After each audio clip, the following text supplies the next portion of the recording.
അപ്പോൾ നമുക്ക് നേരെ ഇങ്ങോട്ടേക്ക് കയറി വരുമ്പോൾ ഫസ്റ്റ് നമുക്ക് നേരെ കാണുന്നതാണ് ഇവിടുത്തെ ഒരു 3 ബെഡ്റൂമിൻ്റെ കോട്ടേജ്. അത് നമുക്ക് നേരെ താഴത്തായിട്ട് റെസ്റ്റോറൻ്റ് ആണ്. ഈ സൈഡിലോട്ട് നമുക്ക് പൂൾ വരുന്നുണ്ട്.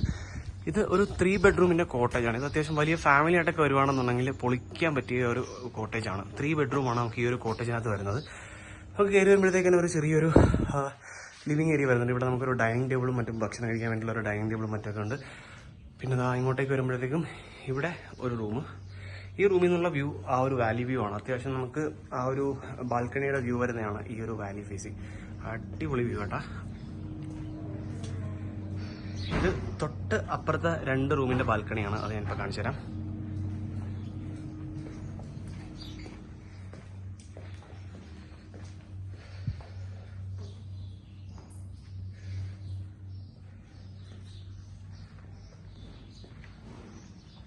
നേരെ ഇപ്പുറത്തേക്ക് വന്നു കഴിഞ്ഞാൽ ഇത് ഒരു റൂം, നേരെ ഇവിടെ ഒരു റൂം.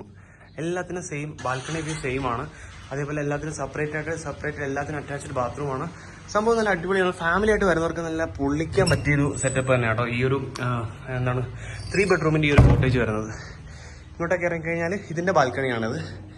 ഇപ്പം തൊട്ടപ്പുറത്ത് നമ്മൾ കണ്ട ആ ഒരു റൂമിൻ്റെ ബാൽക്കണി അപ്പുറത്ത്, ഇതിൻ്റെ ബാൽക്കണി. നേരെ ഇപ്പുറത്തേക്ക് മാറിക്കഴിഞ്ഞാൽ 3ാമത്തെ റൂമിൻ്റെ ബാൽക്കണി കണ്ടില്ലേ. ഇതിൻ്റെ അകത്ത് നമുക്ക് നേരെ പൂളിൻ്റെ ആ ഒരു വ്യൂ വരുന്നുണ്ട്. പിന്നെ മൊത്തം ഈ കാണുന്ന തോട്ടങ്ങളാണ്. ആ കാണുന്ന